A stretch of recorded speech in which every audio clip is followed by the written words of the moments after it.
Hello everybody, good news and great notification आ गया है। बहुत सारे एग्जाम्स अब लाइंड अप हैं, टीजीटी, पीजीटी, एलटी ग्रेड। अब आप एग्जाम डेट का इंतज़ार मत करिए कि जब एग्जाम डेट आएगी तब मैं प्रिपरेशन करूँगा। आई होप आप कोई भी ऐसा नहीं कर रहा होगा, क्योंकि जो स्मार्ट पीपल होते हैं वो कभी भी एग्जाम डेट का वेट नहीं करते। वो अपने आप को प्रिपेयर रखते हैं कि कितने भी शॉर्ट नोटिस में एग्ज़ाम हो वो रेडी रहेंगे। और उत्तर प्रदेश शिक्षा सेवा चयन आयोग में मेंबर्स का अपॉइंटमेंट हो गया है, तो अब बहुत जल्दी ही स्टार्ट हो जाएंगे जो भी एग्ज़ाम का प्रोसेस है, एलटी ग्रेड का एग्ज़ाम, टीजीटी पीजीटी के एग्ज़ाम्स।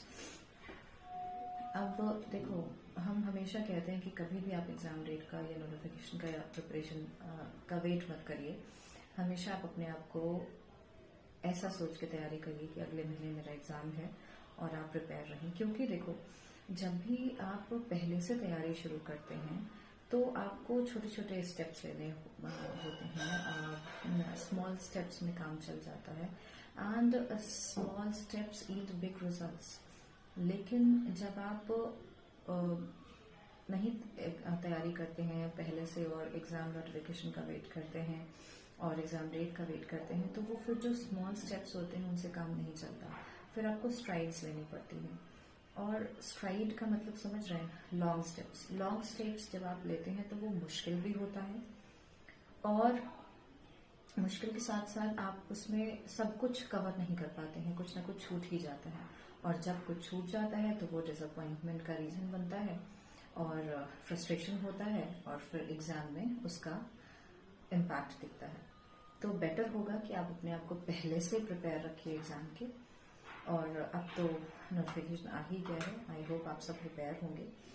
दूसरी चीज़, अब बहुत लोग कहेंगे कि मैं पहले से प्रिपेयर कैसे करूं, बहुत रिस्पॉन्सिबिलिटीज़ हैं, बहुत काम होता है, डेट नहीं आता, गोल सेट नहीं होता, मन नहीं करता पढ़ने का। देखो, मेहनत जो करने वाले होते हैं उनके लिए कोई भी काम इम्पॉसिबल नहीं होता, और जो मेहनत नहीं करने वाले होते हैं उनके लिए हर काम इम्पॉसिबल है।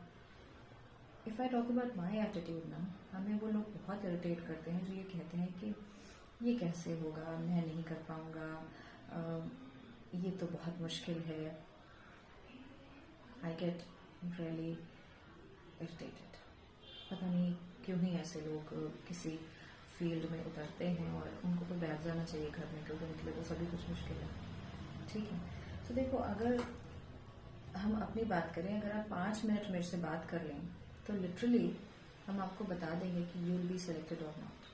क्योंकि जो सक्सेसफुल लोग होते हैं, जो टारगेट अचीव करने वाले लोग होते हैं, जो एग्ज़ाम क्रैक करने वाले लोग होते हैं, उनका एटीट्यूड, उनका पर्सपेक्टिव ही डिफरेंट होता है। तो पहले आप उस पर्सपेक्टिव को अडॉप्ट करिए कि जो अचीवर्स होते हैं उनका क्या, उनकी पर्सनैलिटी होती है, उनका क्या पर्सपेक्टिव होता है। ठीक है। नेक्स्ट पॉइंट है मेरा कि कभी भी टाइम टेबल जो है वो आप, क्योंकि अब डेडिकेशन और परसिवरेंस का टाइम आ गया है, तो अब आई वुड सजेस्ट कि टाइम टेबल जो है कभी भी आप पूरा 1 महीने का लगा के दीवार पे मत चिपका दीजिए। क्यों? क्योंकि आपको नहीं पता कि नेक्स्ट डे आपको कहीं जाना पड़ जाए या कोई आ जाए, कोई इम्पोर्टेंट काम आ जाए।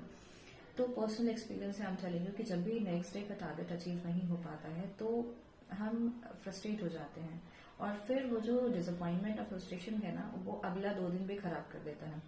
क्योंकि हम पिछले वाले में ही फेज में होते हैं कि अरे मेरा पिछला दिन का टारगेट नहीं कंप्लीट हुआ। ठीक है, तो बेटर होगा कि ब्लूप्रिंट बनाइए आप पूरे साल का, उसको मंथ वाइज बाइफिकेट करिए, मंथ वाइज उसको डिवाइड करिए, और फिर टाइम टेबल बनाइए हमेशा रात में सोने से पहले अगले दिन का।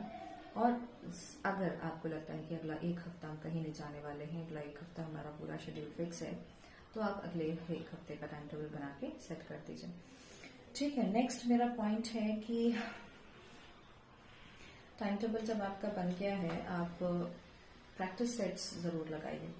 ठीक है, प्रैक्टिस सेट अगर आप लगाएंगे तो आपको बहुत नर्वसनेस जो होने लगती है बहुत सारे स्टूडेंट्स को, हमारे ऑनलाइन बैच में हमने बहुत सारे लोगों से जो डिस्कस किया, बच्चों से डिस्कस किया, उनका सबका कहना यही था कि बहुत सारे एग्जाम्स में तो उन्होंने नर्वस होकर के गलत आंसर्स जो है वो सर्कल कर दिए और इस वजह से उनका एग्जाम खराब हो गया।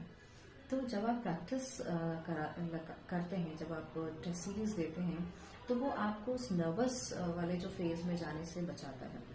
तो आपका सोचिए कितना डिप्रेस्ड हो जाए वो बंदा जो बहुत प्रिपरेशन करके गया हो और उसका गलत OMR में फिल हो जाए आंसर्स।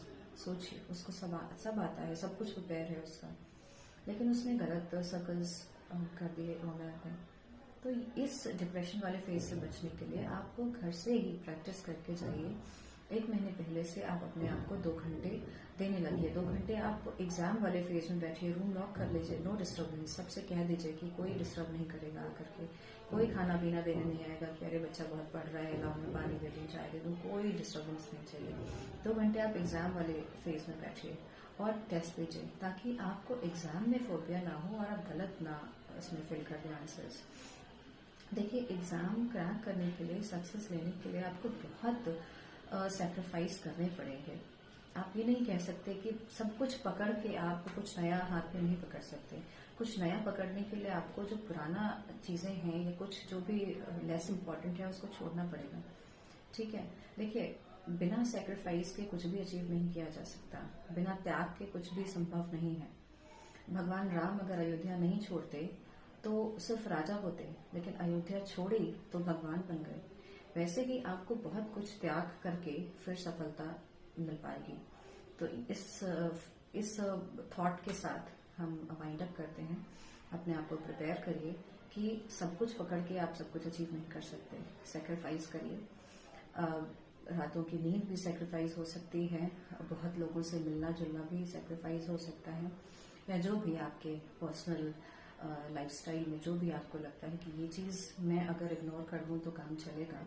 बहुत लोग नाराज हो सकते हैं, बहुत बातें आपको सुननी पड़ सकती हैं, ठीक है, सुन लो, बाद में तो सब खुश ही होने वाले ना अल्टीमेट। आप उस चीज़ को रियलाइज करिए कि जब आपका सिलेक्शन हो जाएगा और जो फ़ोन आना शुरू होंगे आपको कॉन्ग्रेचुलेट करने के लिए, तो वो वाला जो फेज है उस दिन को याद करके आप आज sacrifice कर लीजिए। With this note, I would like to wind up. Take care and be positive. Thank you.